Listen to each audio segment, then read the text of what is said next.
اوكي هلا انا we're live. اوكي cool. اهلا وسهلا فيكم بجلسه بالاونلاين سيشن Q&A اونلاين سيشن من برنامج جسور للارشاد الاكاديمي.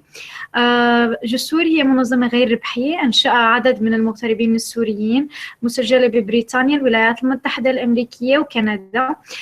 جسور بتهدف اساسا لمساعده السوريين حول العالم بانهم يتلقوا تعليم افضل من خلال برنامج المنح اللي بتقدمه جسور، برنامج الإرشاد الأكاديمي وبرنامج ريادة الأعمال.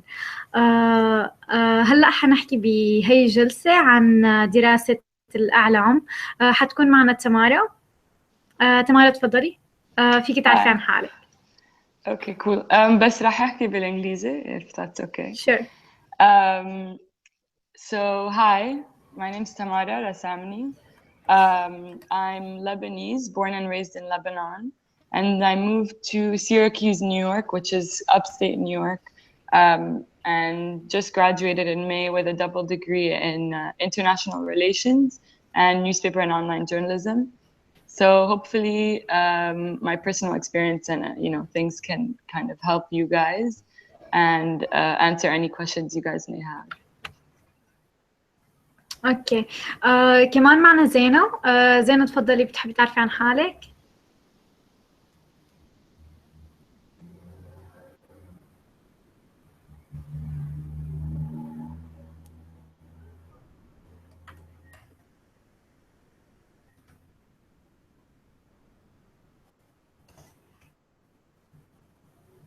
اوكي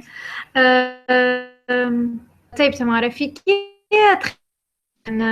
عن دراسة الإعلام كيف بلشتي وكيف قدرتي تقدمي على الجامعة؟ يمكن في presentation بتحبي تعرضيها؟ Yeah, so you're kind of cutting a little bit, but yeah, I have a presentation and stuff, but I can't hear Zainab. اوكي either do I.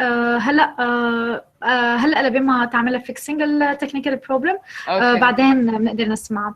بس if you have a presentation you can share screen and this is how we can all see it. So I'm on my phone. I don't know how I would be able to do that. If you have the one that I sent you, I do have perfect, it. then. Yes, I do that have works. It.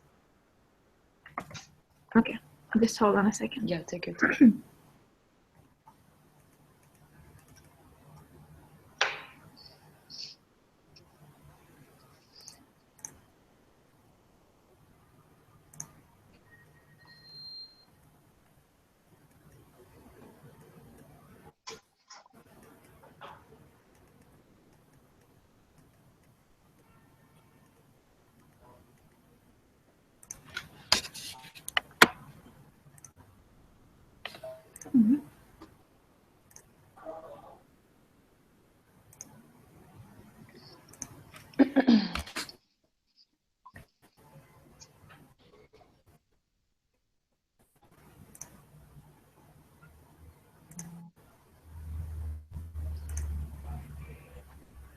Okay.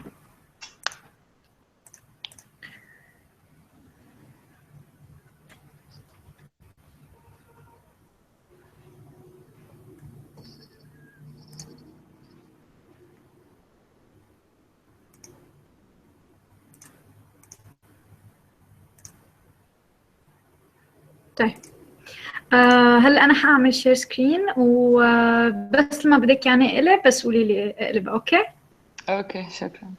اوكي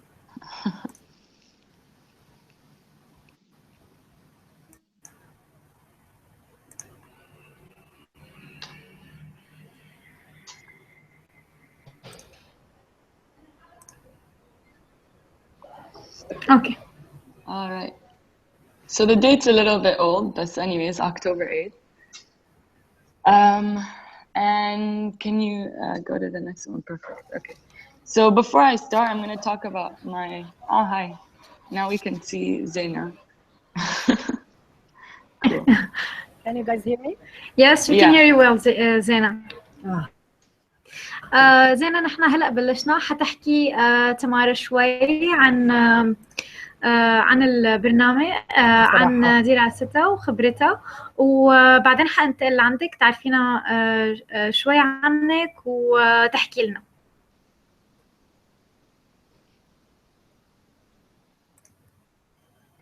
اوكي.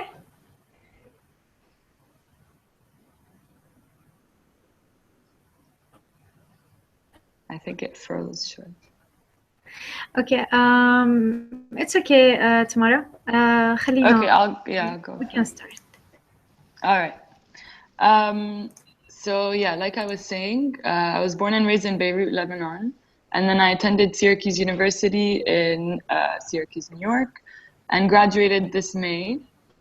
And my personal experience is I went into college, and if you're thinking about going to university in the US, I think less so in the UK, you can do this.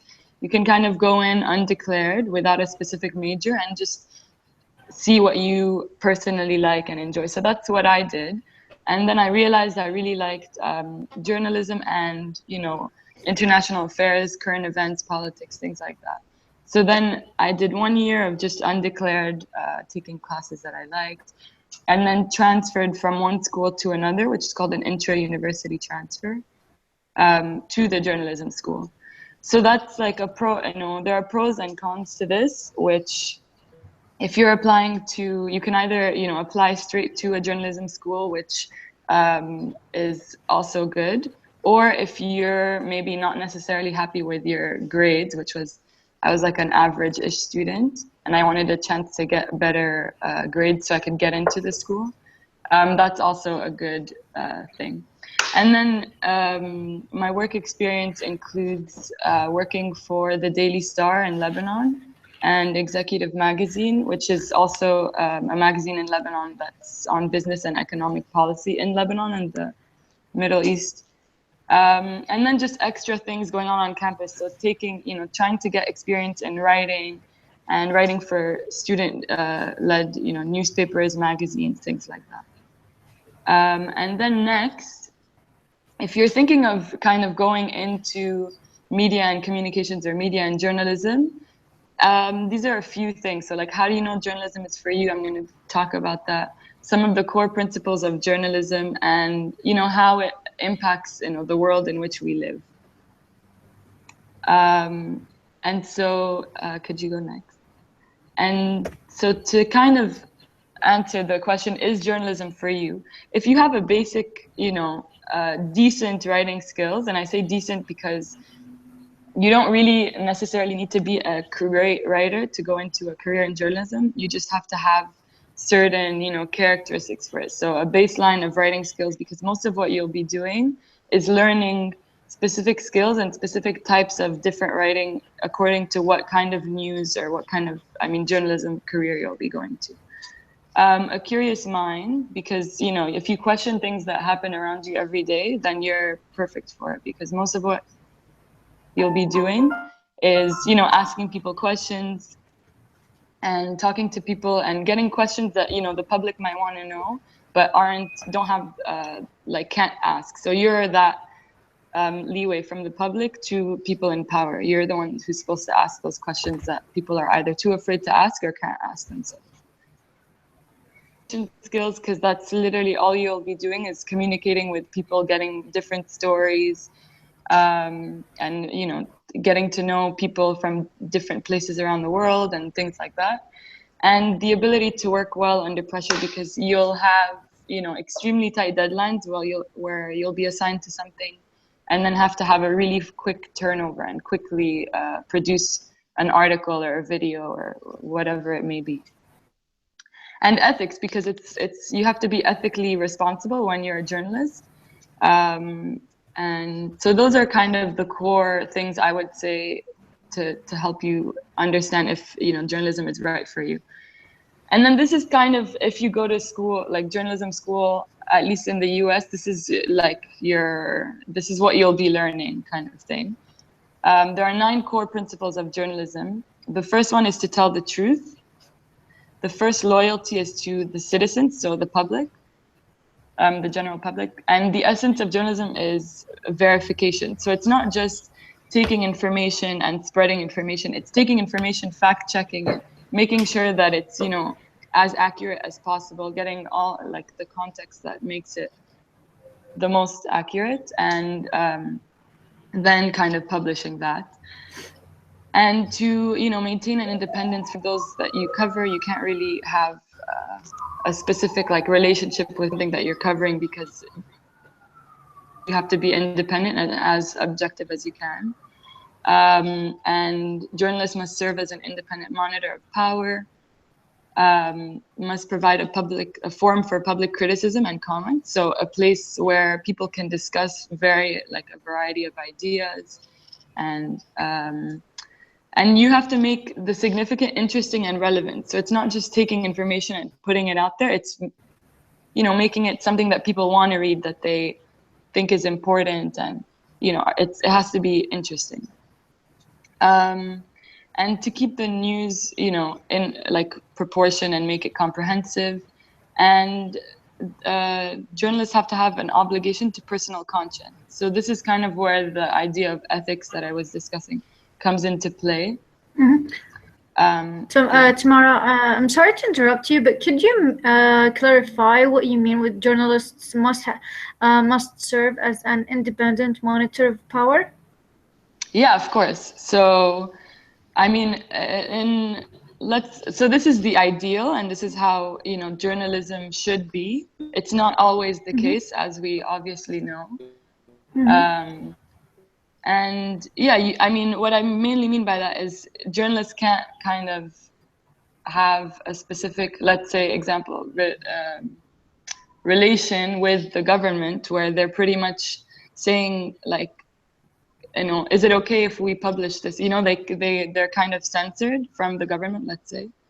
And that's what I mean by independent. Journalism and journalists has to have an independence from the people, like, from, let's say, an independent monitor of power from that power source, because of its first loyalty that has to be to its citizens. So, I mean, in the Middle East, we kind of, you know, understand that how that should have a clear distinction, and in a lot of cases it doesn't. But so that's what I mean. Thank you. And yeah, so how does journalism impact the world we live in? It's not just, you know, telling a story and like having these trending things going on and then kind of forgotten. It really, media outlets are responsible and are, at least, so in the US they call it the fourth estate. So it's kind of the fourth estate to watch over the watchdogs of power. And this is like a worldwide thing, but I'm not sure if they call it the fourth estate. But in general, journalism and journalists are the watchdogs of power. So they're responsible to make sure that, you know, those in power are doing what they should be doing, are doing right by their citizens, and, you know, things like that. And yeah, so, and then an interesting concept, because since this doesn't usually always happen, is that there's this idea of a fifth estate that's kind of coming into play, where it's pretty much bloggers and independent people, like citizen journalists, who kind of take it upon themselves to like watch the watchdogs. So to check if, you know, the media outlets are actually doing what they're supposed to be doing. And yeah. And so now let's get into the actual things of applying to university if you want to get a journalism degree. So as international students, usually you'll have to take the TOEFL, which is like English test, you know, it tests English as a foreign language, and or the IELTS. I'm actually not very familiar with the IELTS, but I know that the TOEFL is like one of the main ones that you have to take while applying to university. And this isn't usually just in journalism, it's usually in the broad sense of applying as an international student to an American or British university. Sometimes you'll need to submit writing samples, not always. And then usually, in most cases, you'll have to take the SATs or ACTs. Sometimes you'll have to provide academic references of professors or you know, professionals who have like seen you grow in your academic career. So if it's not a professor, maybe it's, you know, a head of some group that you're in school. And then in some cases, you'll have to show that you can fund the education. So some sort of financial demonstration of that. And everything usually for applications in the US are through this website called the Common Application, where you'll pretty much, any school that you think of applying to, you'll submit the application through the Common App website, which is usually the case. And then an extra thing that could be helpful, it was helpful to me, is try to get into the habit of reading news and stuff. Not because, okay, yeah, you need to know what's going on around the world, but because if you're trying to pursue a degree in journalism, reading news or watching news gets you into that pattern of how like specific things are written, how, you know, a story's published and things like that. So you get into the pattern of writing and the specific style of writing. Yeah, so that's always helpful. Yes, correct. Perhaps getting inspired, learning from other people's writing styles, and so on. Yeah, right? Exactly. Yes. Okay. And so in my case, I did a bachelor's degree, and those were kind of the main majors that you would declare. So it's not always like this word for word in every school, but this was my personal experience at Syracuse University. So TRF, which is television, radio, and film, digital and online. And that's usually the most, like digital and online is extremely important nowadays because everything that we're used to on news, everyone's kind of trying to get their digital and online presence more and, you know, just out there because that's how a lot of people access news all over the world. Broadcast, which is, you know, a broadcast journalist, what you'll see on mainstream news, like, I mean, anyways, magazine journalism, photojournalism, and then advertising and public relations, which kind of fall into the media aspect of it and the communications aspect of it, but not at all journalism. And so a graduate degree in journalism, I'm not very familiar with that. I don't have that personal experience. Maybe Zaina has a bit of, you know, more to say on that.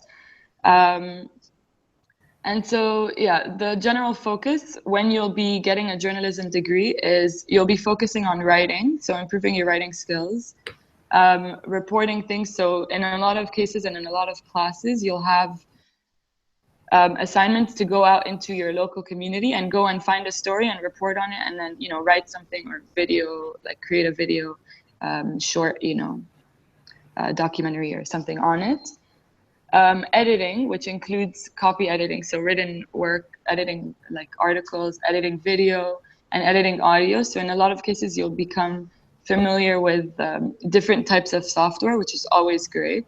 So like different types of software on Adobe, so Photoshop, Illustrator, InDesign, and then for video like Final Cut Pro or Premiere Suite.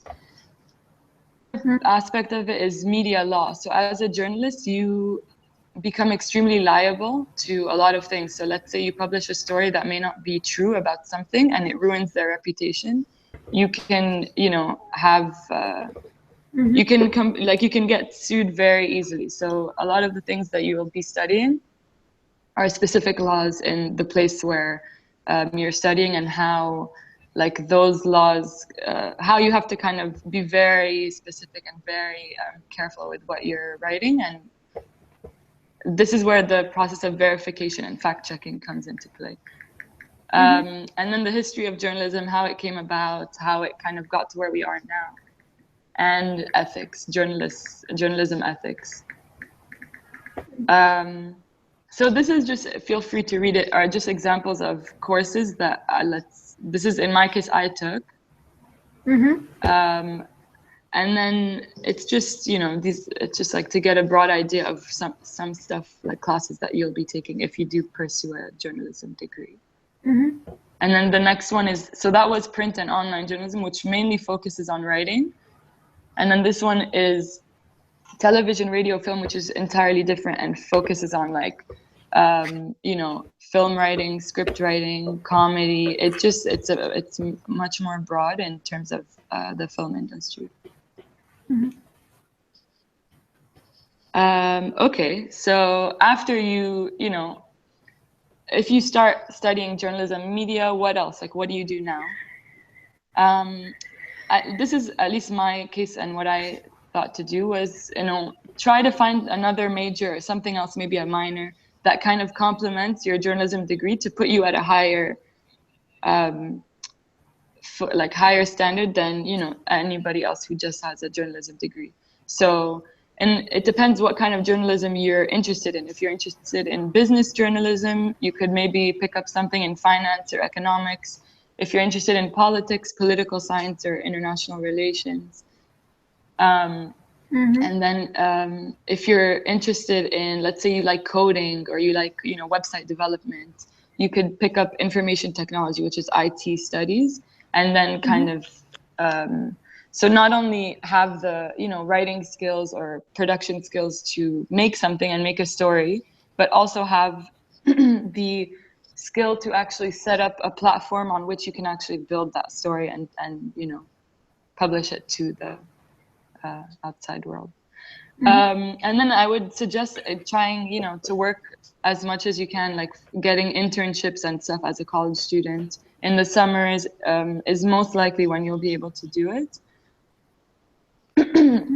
And, you know, gaining skills, because it really helps when you actually work in the field and like see firsthand how it works and how everything is, you know, going.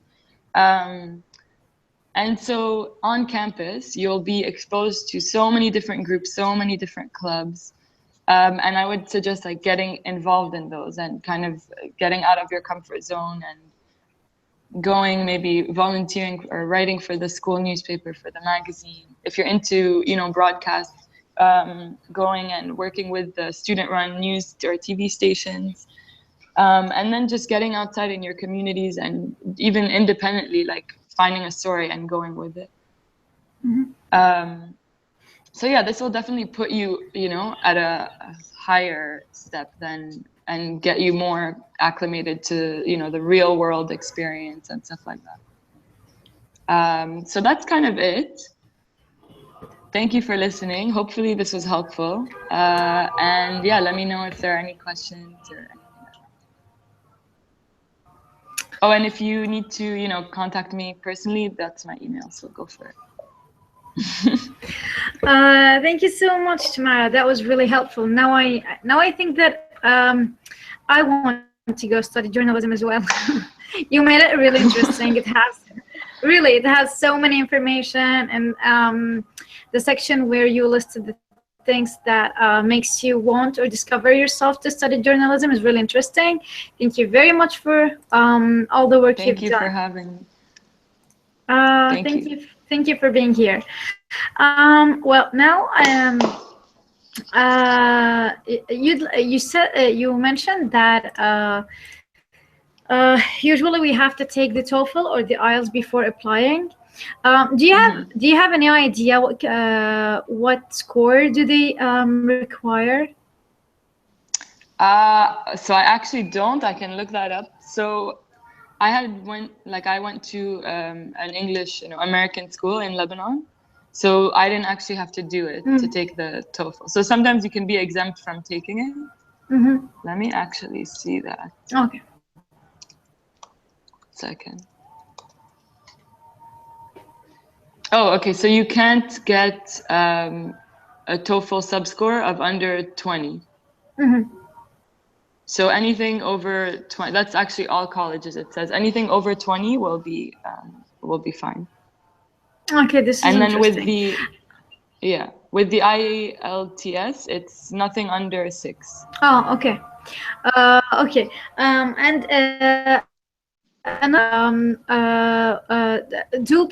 Do students usually, or could they apply to a university to study journalism directly after graduating from high school, or do they have to take preparatory courses or a preparatory year? No, they can apply directly after high school. That's usually the case. And what they'll do, and what usually like US schools in America do, is they have core requirements that you'll have to do as no matter what your major is, whether you're studying journalism, business, engineering, anything, you'll have to have these core requirements, which are like, which is kind of like introducing you into it, but it's more just thing that kind of continues from school. So let's say, okay, in school you took math and sciences, the core requirements will include like general themes, so like social sciences, natural sciences, which include like biology, chemistry. So you don't really have to have a course or anything before applying to journalism school, but you'll have to take courses once you're actually in school, and usually in your first or second year, that are broad and general, and that may not necessarily relate to your journalism degree, but help complement it because it gives you like a broader, you know, broader spectrum. Yes. And now after graduating from journalism,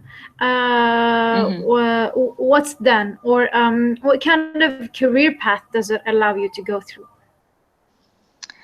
So, I mean, you can go for like applying to news outlets, magazine outlets, a lot of also positions that may not necessarily be at a newspaper, or, you know, you may not necessarily need to work at a newspaper or a magazine, but you can use your journalism degree because you've kind of gotten those writing skills.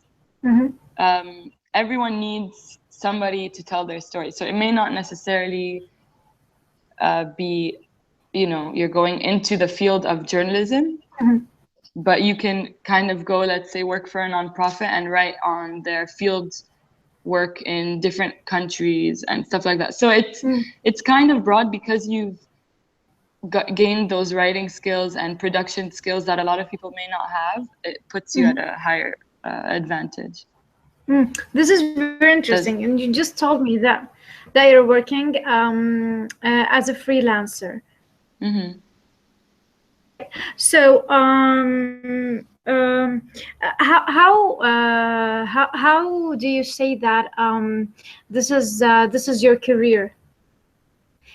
I mean, what options did the studying journalism open for you?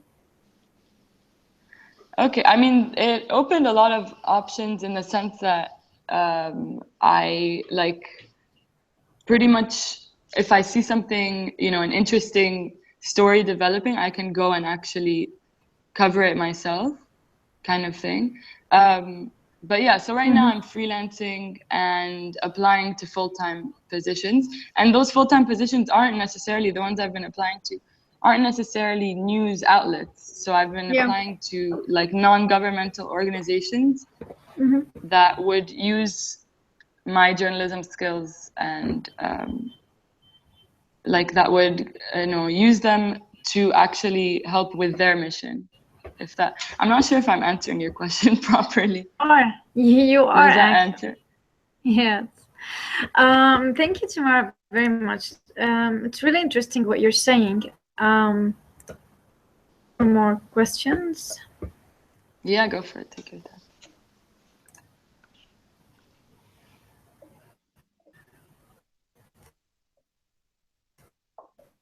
Yeah, so I have another question, but dealing with the host community.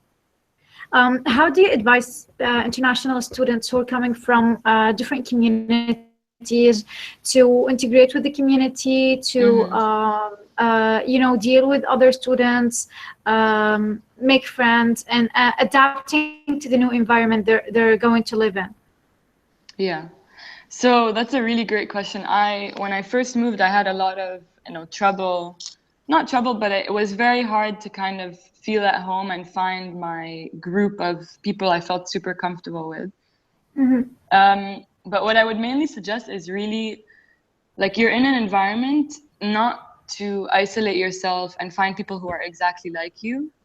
You're in an environment to learn from everybody around you, to learn from all of these different people who are in the same situation as you, maybe not as much so in terms of like, okay, maybe it's not that diverse of a campus or something. But one of the things that would, help is joining as many groups that you're interested in as possible. So a lot of universities, most of them, will have a bunch of different student groups that are like catered to so many different interests. So if it doesn't even have to be journalism, like if you're interested in sports, join a sports club team or something like that, where you'll get exposed to people outside of the classroom, and it'll give you a chance to meet a lot of different people. And then usually there are always, for international students, there's either like an international student group or organization on campus that you can join. And what else did I do? I think just joining up a bunch of different things. And usually the first year you'll be in a building, like in a dorm room, unless you kind of go independent and decide to live independently. But usually you'll be in a dorm room and in a building of people who are also first year students and who also, don't know anybody and want to get to know everyone. So it's not as, everyone's in the same boat as you. So just be friendly and like open to new things, I guess is what I would say. Yes, correct. This is exactly the same thing. Everyone from our mentors said, and especially I think to journalism, because you need to get exposed to as many people as life puts in front of your face, right? Mm-hmm. Yeah, of course.